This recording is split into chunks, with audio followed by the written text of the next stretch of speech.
Years ago, I had no clue that my life would take such a drastic turn. Back then, I was an ambitious lawyer, focused on winning every case.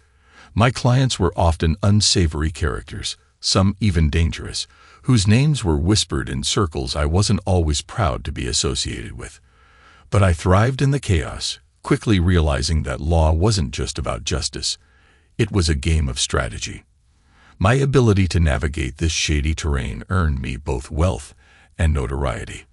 The deeper I went, the more entangled I became, forming alliances with those who could shift things in my favor. As time passed, my moral compass shifted, leading me to make decisions that left me indebted to men like Sergeant Devin Cross. Despite his upstanding nature, our paths crossed during the worst time in his life. That encounter would later come back to haunt him, linking us in an unspoken contract. He owed me after I saved his family's home from foreclosure, and it wasn't long before I called in that favor. What neither of us could anticipate was how this debt would bring unwanted attention to both of us. Falcons Nest, a bar and grill along the aging Route 7, sits at the intersection of 3 counties, just outside town. Known as a hangout for local law enforcement, it might not seem like an ideal spot for a discreet meeting, which is why it was perfect for me. I pulled into the parking lot, already crowded, and headed inside. For a cop bar, Falcons Nest was surprisingly upscale, with a spacious bar and plenty of seating. It was the last Friday of the month, busy but not overwhelming, ideal for a conversation with Sergeant Cross. The crowd made the meeting appear casual, not suspicious. When I walked in, most of the patrons greeted me with hostile stares. I expected it given that I was suspected of liquidating my unfaithful wife and her lover, a police detective. Of course, there was no charge, no bodies, no evidence. The couple and their car had vanished without a trace. Still, in their eyes, I was guilty. I had motive, and as a lowly lawyer, I needed proof. When Devin arrived, he didn't look thrilled with my choice of venue. He was tall, well-built, and could only be described as honorable. He was there to repay a debt and cleanse himself of the guilt of owing a man like me. Now let me be frank, I'm what you'd call crooked, a lawyer without any moral standing. I've been an unindicted co-conspirator in at least half a dozen organized crime cases. Poor Devin was in a bad place the day he walked into my office with a thick stack of foreclosure papers. At the time, he was a metropolitan police officer, a sufferer of carnivory mortgage fraud. It was early 2008, and he, his wife, and their 4 children were about to lose their home. He had already approached every honest and semi-honest lawyer, but had found no real help. He came to me out of sheer desperation. Frankly, I'm not sure why I helped him. He was a good, honest cop, loyal to his friends, but he wasn't someone I could use, and he couldn't pay. He admitted that right away. Online scammers had taken his last dime. The foreclosure was scheduled for the next day. He just sat in my office, this large, physically strong man with tears in his eyes, telling me about his daughter, his little princess, who had cancer. He didn't know how to tell her and her brothers that they were about to lose their home. I filed for bankruptcy to stop the sale. Then I had some of my shadier clients visit a mortgage broker and get a confession that the foreclosure documents were forged. In other words, a mortgage fraudster, backed by 2 of the more violent criminals, had, for once, told the truth. It only took a bigger bribe to the court than Deutsche Bank was willing to pay to finally get some justice. Why did I do all this? I still don't know. But it was tough for Devin Cross to accept that his family home had been saved by a crook like me. "You chose a strange place to meet," he said. "Even someone like me has a conscience. I didn't want you to feel obligated by helping me. So you picked this place?" he asked as Lotty, the barmaid, approached. "What can I get you, Bruce?" she asked. She and I had a long history of harmless flirting, and me giving her way too much advice. She had a young son and no man at home, having made the mistake of choosing looks over reliability. There was tension in Lottie's expression. Everyone believed I was guilty. so I must be, which meant that anyone seen with me would suffer. And yet, I noticed Lotty came to the table when she could have easily passed my service to someone else. Lotty was a good friend. As it turned out, I had more people like her than I realized. I didn't want them to suffer for staying loyal to me. I needed to fix my life and show people they could feel comfortable around me again. Devon Cross stood in my way, offering me a lifeline, but I had to make the most of it. "Get us 2 Boston beers, Lotty," I said. "I have to say, counselor, you've got guts coming in here where Paul Moreno's friends and colleagues hang out," Devon said. Paul Moreno was the guy who seduced my wife and dragged me into all this trouble. He, his Ford GT, and my wife vanished on the night of March 17th. St. Patrick's Day, after back-to-back thunderstorms flooded 3 counties around Schoharie Creek. In any of the western states, it would have been called a river, but here it's misleadingly called a creek, a name that's caused plenty of suffering. People have tried for years to build bridges and structures around it, only to pay with lives and property for underestimating the Schoharie. By the morning of March 18th, all the emergency crews were focused on rescuing flood sufferers. No one realized my wife and her lover were missing for a few days. Then, of course, all suspicion fell on me. Fortune favors the bold, as they say, I told Devon. We made small talk for a while as he got down to business. After 2 beers, I finally said, "Just tell me what you came to say, and I'll handle the rest. Don't worry, no one will ever know the advice came from you." He leaned in and whispered, "They'd got a warrant, and they're coming to your house and office at 6 a.m. on Sunday." I pushed my chair back, stood up, and let it crash to the floor. Then I shouted, "Look, when I need advice, I'm not going to get it from some subway pig. And that guy will be a better friend than you. And for the last time, I don't know what happened to my wife." I stormed out, leaving a bewildered Devon behind. But he was sharp and would realize that everyone would assume the worst. They'd think he was an ambitious cop trying to get ahead.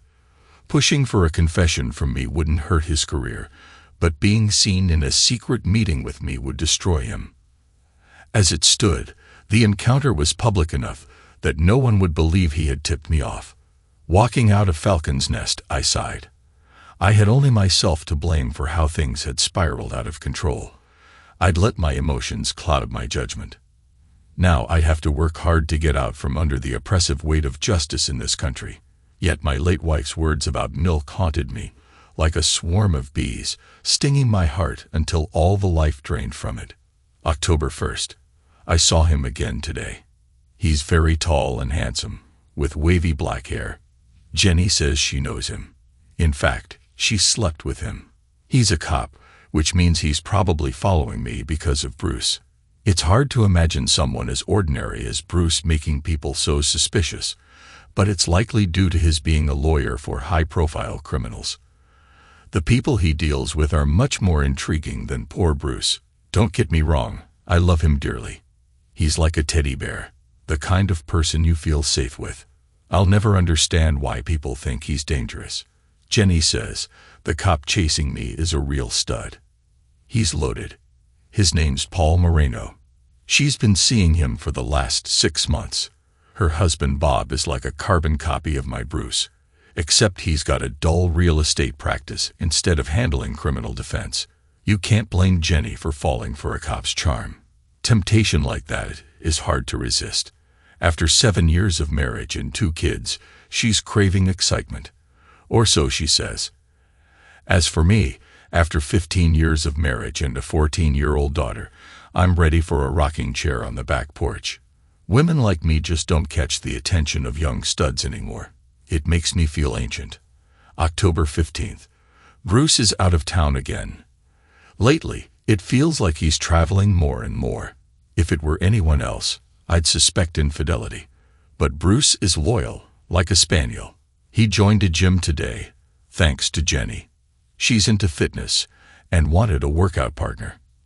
I'm not in bad shape, not like Bruce who's dealing with middle age, but I figure I could use some toning. I've upped my morning jog from 1 mile to 2. Still, I need to work on my stomach and bum.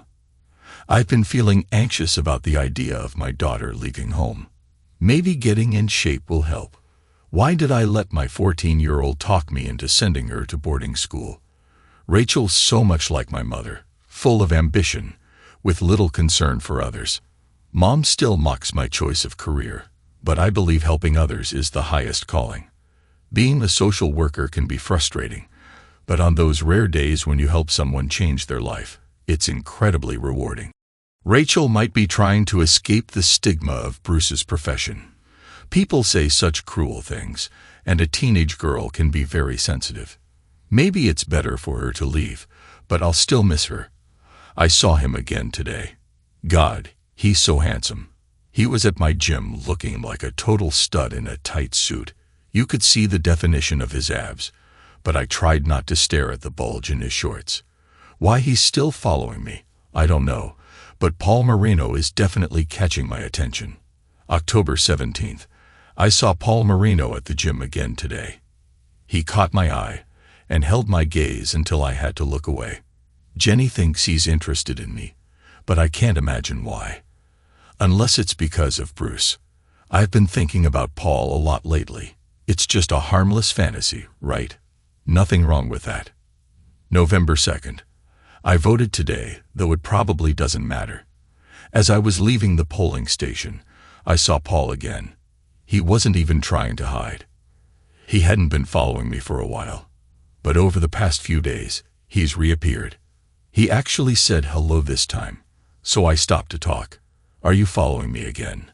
I asked, turning to face him. Well, that's my job, and my excuse, he replied with a smirk. But what if I was just following you for other reasons? Why would you do that? I questioned, narrowing my eyes. He grinned. Have you looked in a mirror lately? I sighed and waved him off. Stop, I'm the mother of a teenager. Ever heard the term MILF? He asked, his tone playful. No, what's that? I responded, confused. He leaned in slightly.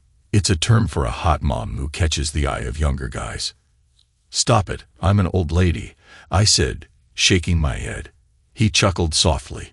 Yes, you are an older woman, but not old, just mature. At that moment, I saw someone I knew and ended the conversation. I couldn't believe he was flirting with me like that. Sure, I've lost 5 pounds since joining the gym, but still, a young guy interested in me. It's flattering. I used to feel intimidated by all the younger women with their fit bodies, but getting a personal trainer and sticking to it is clearly paying off. Bruce has noticed too. He just sent me 2 dozen roses. When I called to ask why, he said he wanted to send flowers to his beautiful wife. What can I say about a man like that? I love him deeply. I might flirt with a handsome young man, but I'll never betray my devoted husband. Jake, I said as soon as he picked up the phone. Jesus, do you know what time it is, counselor? He groaned, sounding half asleep. I've been calling you since about 9. I replied, frustration creeping into my voice. I've been at work, Jake Trumbull explained. Well, I've got a new job for you, I said, getting straight to the point. Can it wait? Jake asked, clearly not thrilled. No, it's urgent, I pressed. And what is it? He asked, now sounding more awake. I need a complete black binder at my residence and office by Sunday dawn. This Sunday? Jake questioned, surprised. Yes, this Sunday, I confirmed. It takes 72 hours, and you're giving me 24 at best, Jake pointed out. I'm sorry, I just got a message that I need it, I explained. Well, it's going to cost you a lot, Jake warned. How much? I asked, bracing myself. 35, Jake said. After all the business I've sent your way, that's my special price. For anyone else, it would be 50. Jake made no mention of the fact that it was unlikely I'd live to send him any more cases. Moreover, at this point, whether I was a business partner or not, I was in no position to bargain. He could charge me any price he wanted, and I would have to pay it. Fine, but do it, I said. November 9th. I've seen Paul 3 times this week. Now he always smiles and waves. Jenny is fully involved with him and says he's the best lover she's ever had. He's 29, 8 years younger than me. Jenny claims that being with him makes her feel like it's her first time. Today, while I was at Starbucks sipping my mocha latte, Paul came over and sat at my table. He didn't say anything for a long time, just looked at me, and I kept ignoring him. Finally, he broke the silence. "I've been reassigned," he said, breaking the silence. "What?" I asked, confusion creeping into my voice. "I'm no longer officially following you," he explained. "And what does that mean?" I asked, still trying to understand. "Well, for starters, it means my superiors don't believe you're involved in any crimes your husband may have committed," he said calmly. Then, unexpectedly, he reached across the table and placed his hand over mine. "But it also means I can finally tell you how much I like you. I'd like us to get to know each other better." I pulled my hand back slightly. "You know I'm married. What do you mean by get to know me better?" He gently took my other hand. "It means you're a beautiful woman married to a man who can't fulfill you. You deserve to experience real love between a man and a woman." "What about Jenny? I've heard you two were involved," I asked, trying to steer the conversation away. "What Jenny and I had was just casual. She's unhappy in her marriage, but I'm looking for something deeper," he said, dismissing the topic. "Besides, you don't really think any man would choose her over you," he added with a smile. I met his gaze, my voice firm. As I said, "I'm married. I've never cheated on my husband." He leaned in slightly. "Can he say the same? You've seen him. What do you think?" "I think we both know you deserve more," he said softly. At that I stood up, leaving most of my latte untouched.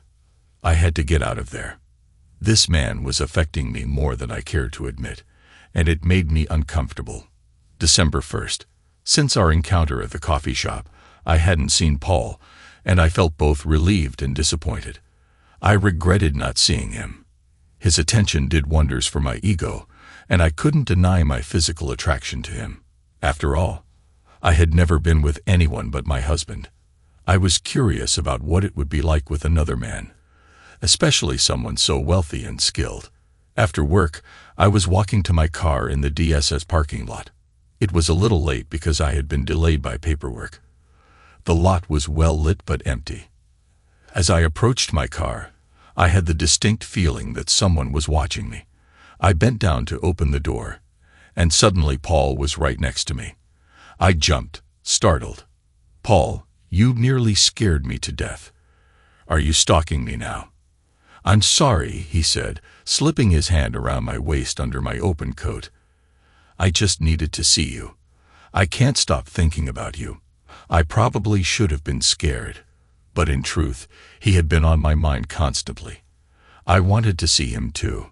"Please," I begged, "leave me alone. I can't do this to my husband." Instead of responding, he leaned in and kissed me. There was an electric force between us. "I need you," he said, "more than I've ever needed any woman. If it were just about me, I'd leave you alone, but I can feel your body calling to me."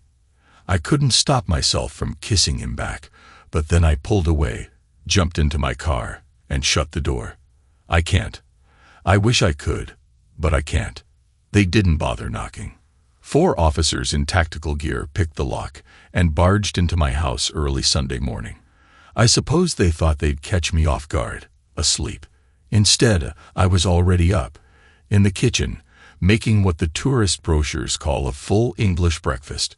Sure, I swapped out the kippers for locks, but I found a specialty shop that sold kidney pie. I was frying scrambled eggs in a large pan when the first officer stormed into the kitchen. "I hope you like scrambled eggs," I said as he grabbed me and shoved me outside. They threw me into a police van while they ransacked my house. They tore up carpet and dug through my flower beds. Thankfully, most of my floors were wood, so they only damaged a few boards and left the upper floors relatively untouched. The basement, though, they completely wrecked. What bothered me most was when they went after the trunk of my car. It felt unnecessary since I'd left the keys in the ignition, but it seemed destruction was their main goal. Still, they weren't entirely heartless. After they finished tearing apart my house, a few officers I'd gotten to know over the years invited me to Denny's for lunch. "So where do you hide the bodies, Bruce?" they asked, while I ate what they called the big breakfast, which was a letdown compared to the meal I planned. "As far as I know, there aren't any bodies." "Come on. They disappeared in March. It's October now. Do you think it'll rain today? It's been pretty dry since those spring and summer storms. My flower beds are ruined, so I'll have to replant bulbs if I want flowers next spring. But at least I'm better off than the folks near Schoharie Creek," I said, referring to the flooding in the area. The officers at Denny's weren't interested in the flood or my flowers. They only cared about one thing: getting a confession. They were desperate because they had next to no evidence. The problem was, I knew how quickly things could change, just like a creek spilling over. "You might not see those spring flowers, but you'll feel better if you help us out. We know you had your reasons. Maybe you just lost control. Stop being a lawyer for once and own up to it. We'll work with you." "I don't think it'll rain. Looks like we're in for a drought after all that wet weather. I'll stop by Lowe's later for some light bulbs." "Okay, have it your way, lawyer. But cop butchers get the end penalty in this state. You might want to think long and hard about that." December 9th, I had one hell of a day. We got an early call. 5 kids in need of protection. Normally I don't work with Child Protective Services, but it's the busy season. With a bad flu outbreak and people taking time off for the holidays, we were short-staffed and had to be flexible. Still, placing 5 children under 7 in emergency care was no easy task. By 4 a.m., we had placed the children and set up support for the new foster parents. I was feeling pretty good about it until the state foster care department called, unhappy with the placement. It was the same bureaucratic nonsense as always. They were concerned about child care payments going to state retirees. This could be considered double-dipping, one of the state workers said. We spent an hour going back and forth on the issue. It escalated all the way to the county executive and the state DSS commissioner. Just when I thought the case was falling apart, I heard from the foster parents. "When are the kids coming?" the woman asked. "We're ready. My 2 daughters are here to help." "Well, the state's concerned about making payments since you receive a state pension," I explained. Her response was filled with real anger. "Well, tell that idiot governor to keep his lousy payments. Just send the kids." The county executive laughed when he heard this and said, "Send the kids. We can sue the state for the money later if needed." It took another 3 hours to get the children to their new home and settled in.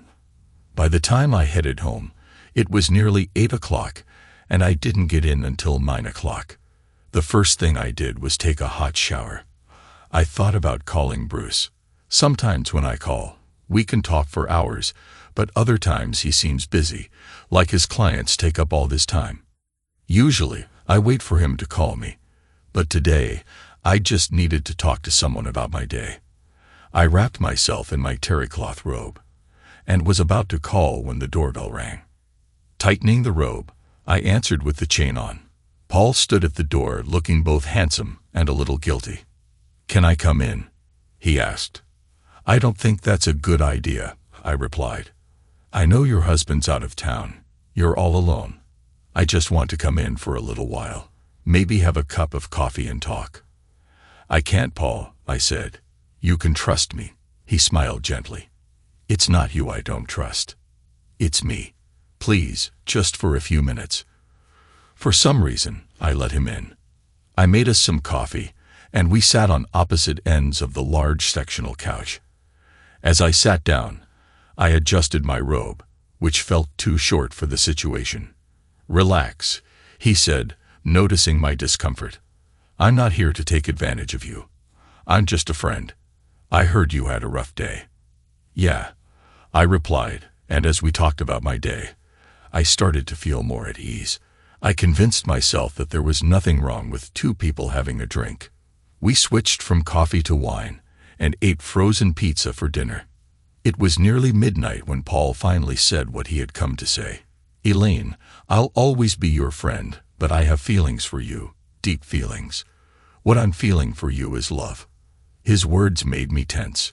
"Please," he continued, "let me finish. Your husband is in New York right now, meeting with organized crime members and their anti-surveillance expert. They're plotting how to beat the government's wiretapping. These are dangerous people, and he's helping them." "Stop. I don't want to hear this. Bruce isn't here to defend himself, and it's not fair. You're loyal, I see that. But is it fair to you to be tied to a man like that? When I followed you and fell in love, I saw what a kind, caring woman you are. You help people. You're a saint who married the devil. But no matter what happens, I'll always be here for you." Over the course of the evening, we had gradually moved closer on the couch. I knew it was wrong, but I couldn't stop myself. We both knew where things were headed, like a runaway train that couldn't be stopped. Then I heard the phone ringing. It had probably been ringing for a while, and suddenly it was clear who was calling. "Bruce," I said, breaking away from Paul's grip. It was Bruce. "Just checking in," he said. "Sorry. Did I wake you?" I lost track of time. I braced myself and tried to have a normal conversation. Bruce was chatty, going on and on, while I watched Paul grow more impatient. Finally, he gave me a sad smile and quietly left. Bruce's call had saved me from crossing a line I could never uncross. But did I really want to be saved? The DA's conference room had a worn-out look, as if it hadn't been updated in the last 20 years. Tanya Marshall, the daughter of a former state senator who had dodged prosecution and secured her a job in the DA's office, now served as the DA herself. She wasn't better or worse than the others, just another person in power who oppressed the poor while complaining about the rich affording lawyers. "Where's your tool, Mr. Gray?" she asked. "We didn't find it when we searched your house." "A tool," I said. "A Smith & Wesson 44 Magnum. Registered to you. It's missing." "It is. This is the first I've heard of it. It was in the top drawer of my nightstand." "Is it really gone?" "This would be easier if we were honest with each other," she said. "Sure, go ahead and start. What evidence did your officers supposedly find in my house?" "All in good time," she replied. "Well then, I'll answer your questions on my own time," I said, standing up. With that, she handed me a notice of my right to appear before the grand jury. That was the real point of the meeting.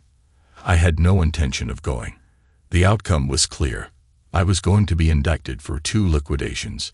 The DA had no choice. They'd broken into my wife's desk and taken her diary. They knew all about her affair. Of course, to someone like Tanya, it read like a tragic love story. My perspective was different. It was a shame about the desk. It was a small, colonial-era antique that had sat in a dealer's display case for nearly a year. We had just gotten married, and our daughter Rachel was learning to walk. Elaine was working on her master's degree in social work, and I was a struggling new lawyer. I loved her and knew how much she wanted that desk. Every time we walked by the store, she'd stop and gaze at it. I saved every penny I could, but when I finally went to buy it for our anniversary, it was gone from the window. I went inside and asked for it, and the manager said it had been moved to the back. When it was delivered to our little apartment, Elaine was overjoyed. Over the years, I watched her sit at that desk, thinking how lucky I was to have her. Love is made up of those little moments. Her excitement over that antique desk, our daughter's first steps, buying our first house, Elaine's pride when she earned her master's degree. All those moments combined, they form what people call love. When they opened the desk and found the journal, I suppose I could have left the drawers unlocked. But then they might not have noticed the diary. Locking them made it stand out, and I needed them to find it. Still, the destruction of the desk stung. Maybe it made me realize that Elaine was really gone. The diary had the effect I expected. Its contents leaked quickly, and the pressure on the DA's office ramped up.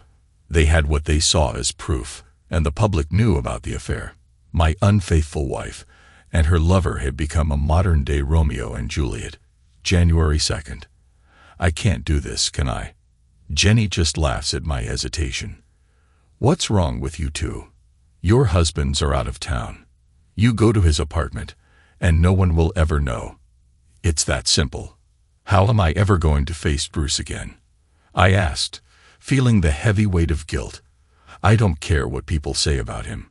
He's always treated me well. What am I supposed to say if he finds out? Blame him for leaving you alone all the time, Jenny suggested, casually brushing aside my worries. He doesn't really leave that often, I muttered, trying to defend Bruce despite my internal struggle. And when we're together, we have a good marriage. It's just that Paul makes me feel things I've never felt before. Like I said, Bruce won't find out. And if he does, just do what I did with Bob, Jenny said, her voice indifferent. What did you do? Remember the day we arrived here and Bob looked so upset? Yeah, I remember. At one point, he asked to lie down in the bedroom. He looked almost sick. Well, he found out I had slept with Paul, and I told him everything. I told him I still loved him, but that there was nothing he could do about it. I said a man like Paul knows how to treat women. Bob probably wanted to eliminate him, but physically, he couldn't take on Paul. You're lucky Bob doesn't own a tool, I said, knowing Bruce wasn't the type to react that way. Honestly, I added, thinking it over, I don't think Bruce would handle it like Bob did. I have a feeling he'd do something about it. But Jenny insisted I was wrong. We talked about how much Bruce loves me, and she said he'd handle it just like Bob. But deep down, I knew Bruce was different. I'd seen Paul about 6 times in the last 3 weeks. We were never truly alone, but I noticed him watching me. Maybe he was watching Bruce too. Today, Bruce was home and being very attentive. Paul slipped me a note. It had an address, a date, and a time. I'm pretty sure it's the address of his apartment, and the time is when Bruce will be in New York. I don't want to go, but I know I will. I keep telling myself I'm only going to ask Paul to leave me alone. January 15th. God, what have I done? I spent the day at Paul's apartment. It started off fine. I told him we couldn't be alone together, that I couldn't betray my husband. But things spiraled out of control, and we ended up in bed. I left in tears, swearing it wouldn't happen again, but neither of us believed it was really over. As I walked out of his apartment, I knew I would definitely be back. Tanya's presentation before the grand jury was far better than her usual, which meant it was good, likely the product of a ghostwriter. Her boss, District Attorney Silva Marks, sat beside her. Marks wasn't about to let a subordinate steal all the glory, but wasn't foolish enough to handle the case herself. I represented myself. Presiding Judge Bascom warned me that a lawyer representing himself has a fool for a client. I replied that it's better than having a fool for a lawyer. Bascom would do whatever he could to ensure justice was served, meaning I'd be convicted. He'd bend over backward to support a weak prosecution and twist the concept of reasonable doubt into something closer to guilty until proven innocent in his instructions to the jury.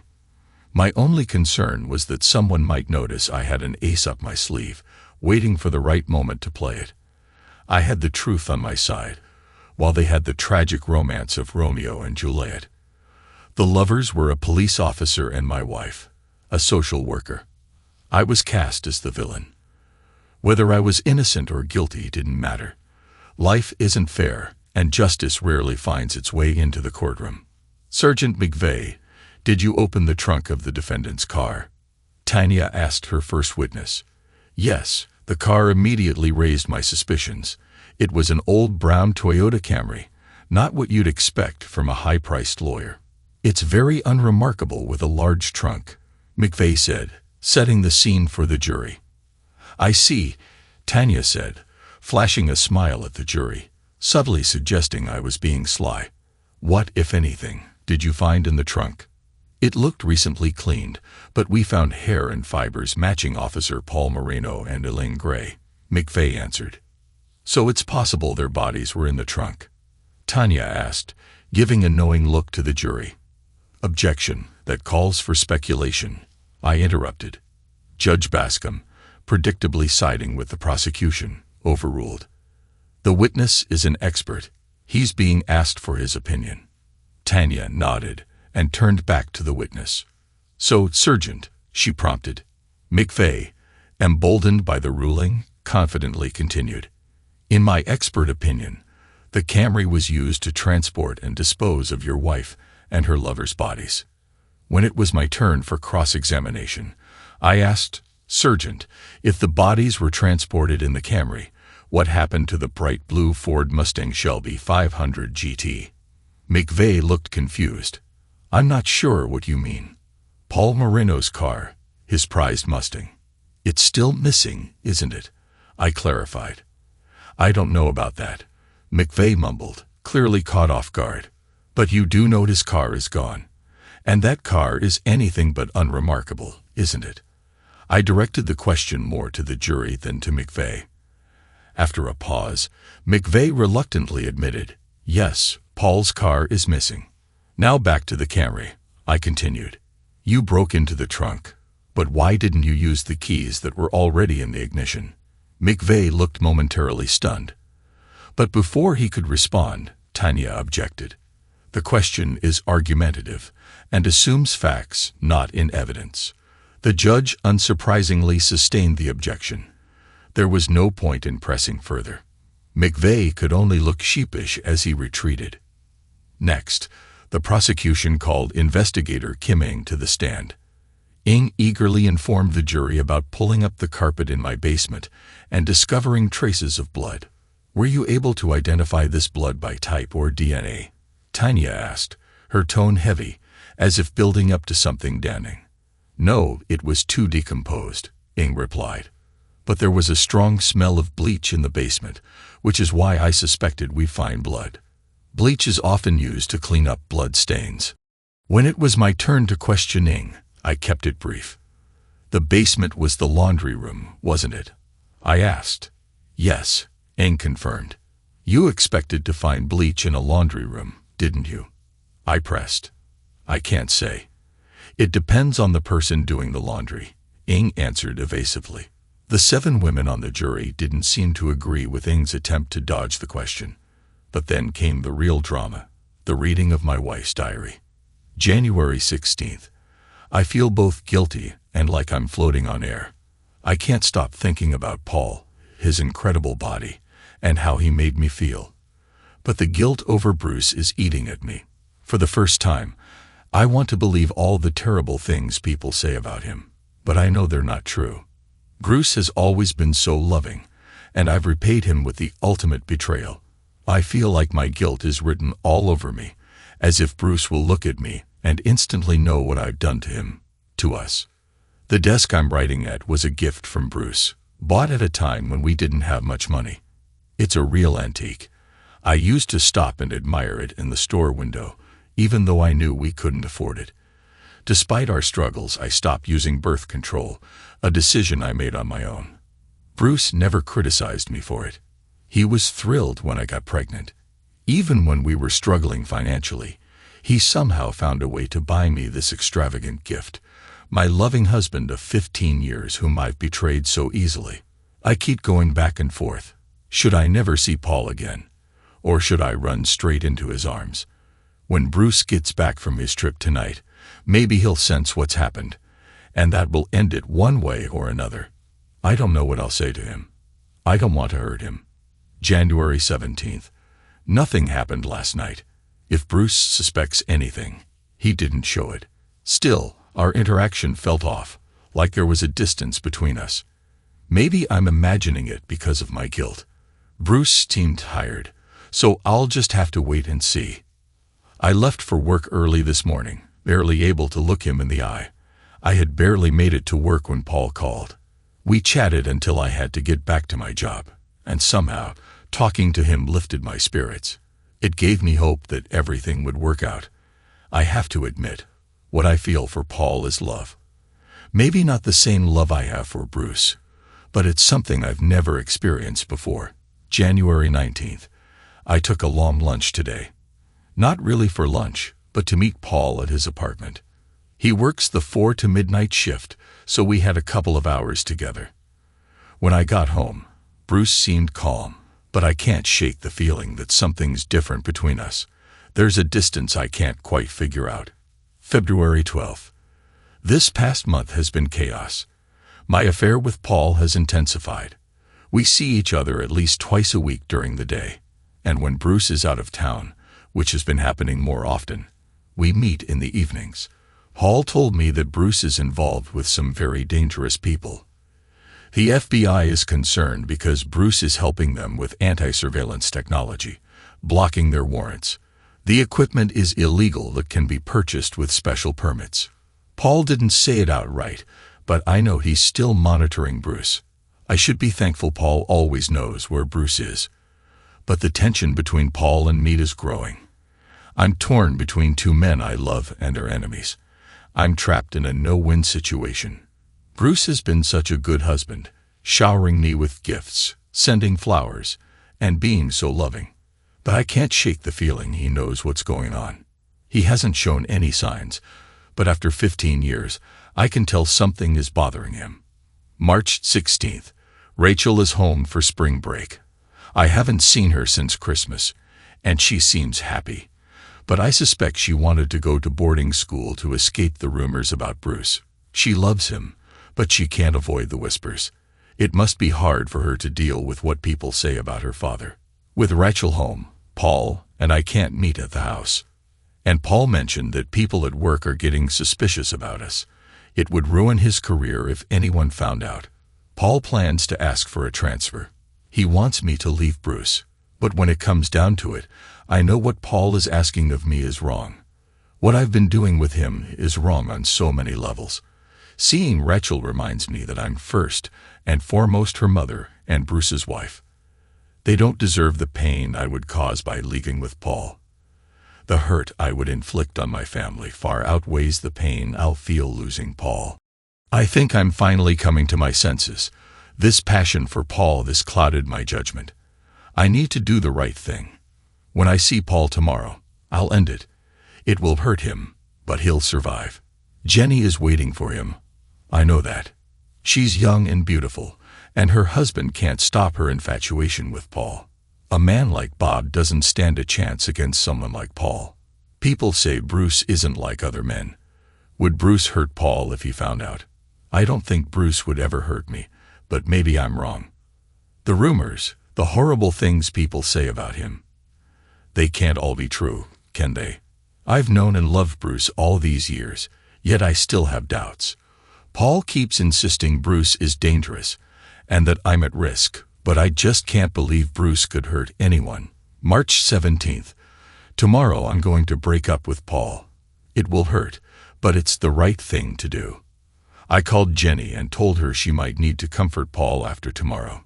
The young paralegal Tanya had finished reading the final entry in my wife's diary. The prosecution had aimed to paint me as a jealous, abusive husband who came between two lovers, but Elaine's diary didn't quite support that story. After all, she had chosen to stay in our home instead of running off with the man who tried to steal her. Paul Moreno was a homewrecker, a man who knew my wife was happily married, but pursued her anyway. Maybe he believed the rumors law enforcement spread about me, or maybe he thought he was rescuing the woman he loved. But in the end, the two lovers waited too long and met a tragic end. In a case like this, there are so many what-ifs. What if Elaine had confessed to me earlier, or what if they had ended the affair sooner? Who knows how things might have played out, but none of that mattered now. What mattered was saving my life. After hearing Elaine's diary, the jury was already leaning toward conviction, and everyone in the courtroom could sense it. I had a long list of witnesses, but only one truly mattered. Jake Trumbull took the stand. On paper, he seemed like an ordinary witness. His expert report was 500 pages of technical details, with mention of a video buried on page 439. We started with his credentials. A degree in electrical engineering from RIT, service in Army intelligence, and 20 years in the FBI. Not bad. What I hadn't fully considered was that, after leaving the FBI, Jake had been hired by the same criminal organizations he once pursued for the government. He had become invaluable to me and others in battling government surveillance. "Mr. Trumbull, have you done any work for me in the past?" I asked. "Yes, several times," he replied. "And the last time you worked for me. What exactly did you do?" I inquired. "I installed a full video surveillance system covering both your home and office, inside and out. We call it Black Cover, designed to catch dirty deeds," Trumbull explained. "And what do you mean by dirty deeds?" I pressed. "The usual unauthorized entry to plant listening devices or evidence," he clarified. "And did you discover any such deeds?" I asked, leaning in slightly. "Yes. My team and I observed Sergeant McVeigh take the keys to a brown Camry, open the trunk, and dump materials from a bag inside. Later, he returned with other officers and broke open the trunk with a crowbar. They then collected what they called trace samples from the trunk." The courtroom buzzed with shock. Trumbull was in his element and submitted the video as evidence. Despite the prosecution's objections, Trumbull went on to explain how investigator Ng had planted blood in the basement. Without forensic evidence, the prosecution's case crumbled. They had no proof of a crime, just a missing couple, a missing tool, and an ordinary car. When the not guilty verdict was read, my daughter Rachel hugged me. She never believed I had eliminated her mother. And that's all that really mattered to me. Still, many people believed I had gotten away with liquidation. Surprisingly, no action was taken against the officers who tried to frame me. In a way, they saved my life by presenting the prosecution with a case too weak to convict. The long, dry summer revealed a blue Ford Mustang in the now exposed mud of Schoharie Creek. Inside the car, they found the bodies, crammed into the frame. It turned out the floodwaters had carried the car away, and then let it sink deep into the rushing creek. Elaine's purse with the GPS tracker I had planted was found along with her remains. Elaine had been right to be suspicious. I was collecting evidence of her affair. I loved her, but she had hurt me deeply. In my mind, Paul Moreno was the snake who had tried to destroy a good marriage. It broke my heart, but I was planning a divorce, not a liquidation. Still, the police wouldn't have believed that. My wife and her lover were dead, and even if I were a saint, they would have found me guilty. But I was no saint. Elaine's body lay beneath Paul's in the car. The autopsy revealed that they had both been shot, but the bullets were meant for Paul. They passed through him and into her. The double homicide was the result of a powerful weapon, a .44 caliber Smith & Wesson handgun, the same one that had disappeared from my nightstand. If the police had just been patient, they wouldn't have needed to plant evidence. The lover's story and the leaked diary had pushed them to act too soon. I had been set up, but skill and luck saved me. As an attorney, I took pride in my work. Law enforcement lamented that the system had been outwitted by a cunning lawyer, but in the end, I survived. Lotty set her beer aside, giving me a warm smile, then placed her hand on my shoulder in a show of support. We were at Chambers, the bar frequented by lawyers in town. Lotty had moved on to a new job, and I followed her here out of loyalty. Chambers was a much better spot for me to drink than Falcons Nest, where the cops would never forgive me for beating them in court. Here, the regulars had a certain sympathy for a disgraced lawyer, a poor attorney with a ruined reputation. But that opinion wasn't entirely accurate. The clients I needed saw my acquittal on charges where I was clearly guilty as proof of my skills. The negative publicity had only made me raise my hourly rate and hire a young associate to help with the growing demand. Far from being tainted, I was becoming something of an anti-hero. Tanya, on the other hand, wasn't so lucky. She was forced out of the DA's office, made the scapegoat for the prosecution's failure. It didn't matter that she built her case on fabricated evidence. The public needed someone to blame, and she was the easiest target. Meanwhile, my career thrived. I had weathered the worst storm of my life, and ironically, it made me more successful than ever. I had a reputation now as a lawyer who could get the guilty off, deserved or not. At Chambers, I sipped my beer and leaned back, feeling the weight of recent events finally lift. My drinking buddy, Bob, another attorney, gulped down half his beer in one go. "Relax, Bob. No need to rush," I said. "I don't have a wife waiting for me at home, and yours isn't worth hurrying back to," I added with a smirk. Bob frowned, as he usually did when I mentioned his wife, Jenny. I think he finally realized that some women, no matter how beautiful, weren't worth the trouble. Jenny definitely fell into that category. "I'm sorry," Bob began, but couldn't quite finish. "Please," I waved him off. "I didn't ask for an apology.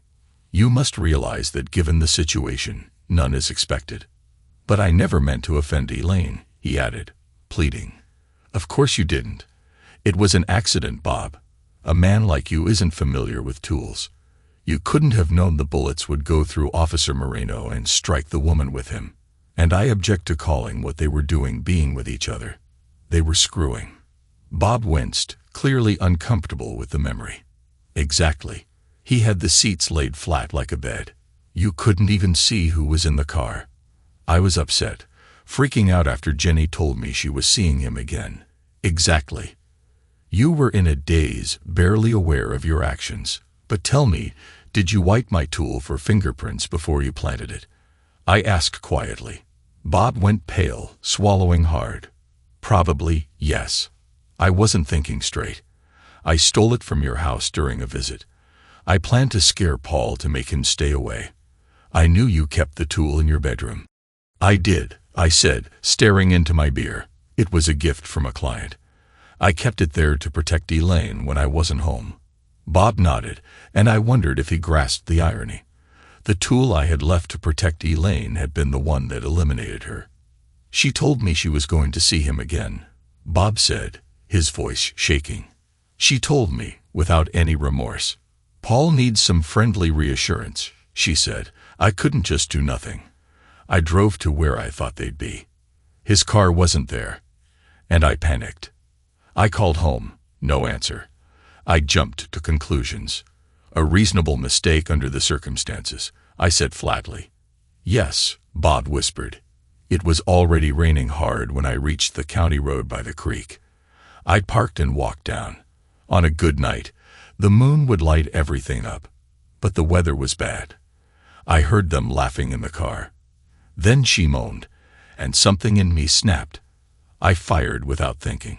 I don't even remember holding the tool anymore." Bob took a deep breath, clearly shaken by the memory. "I didn't know Elaine was in the car until much later. I'm so sorry, Bruce. Are you going to tell the police?" he asked, his voice barely audible. I shrugged. "It's not for me to judge you, Bob. I'm many things, but I'm no hypocrite." "But I liquidated your wife," Bob said, as if trying to confess again. "Yes, but it was an accident. Just bad luck. I don't know how the car ended up in the creek. I thought it would be found sooner, but when it wasn't, people started pointing fingers at me." "Naturally," Bob said, "but without the bodies or the tool, they couldn't prove anything. I put a GPS tracker in Elaine's purse, so I knew where the car was. I assumed the creek carried it off and let it sink. The evidence was always there. It was just a matter of time before they found it. I'm sorry for all of it. And I'm sorry people still think you did it. You should turn me in," Bob said, sounding resigned. I shook my head slowly. "We can't control what people think, Bob. And I'm not going to replace a convenient lie with an ugly truth. You're safe from me." "Then why did you invite me here?" Bob asked, clearly confused. "To give you this," I said, pulling a folded document from my jacket and handing it to him. "What is it?" he asked, eyeing the paper with suspicion. "My bill, of course," I replied calmly. "I've arranged one hell of a liquidation defense for you, Bob. But you defended yourself. And whose fault is that? I spent time and money. The responsible party should pay." and I must say, I did a damn good job. Bob looked at the amount on the bill. It's not too bad, he said hollowly. It was a great defense, I corrected. Bob sighed and pulled out his wallet. Do you take American Express? Of course, I said, watching him swipe his card. He looked relieved that I'd keep his secret, and I knew Bob would carry his guilt for the rest of his life. As for me, I had done what I had to do to survive. In a world where innocence is assumed guilty, I had to use my wits. After Bob left, Lotty brought me another beer. She saw the look on my face and asked, "Are you okay?" I nodded slowly. "Yes," I said. Things are finally working out for the best, and as I sat there in the quiet bar, the weight of everything that had happened slowly began to fade. In the end, I had survived. And in this world, survival is all that matters. Thanks to everyone who took the time to listen to today's stories. If you enjoyed it, please consider liking and subscribing if you haven't already. Feel free to share your thoughts on the events in the comments below. Take care.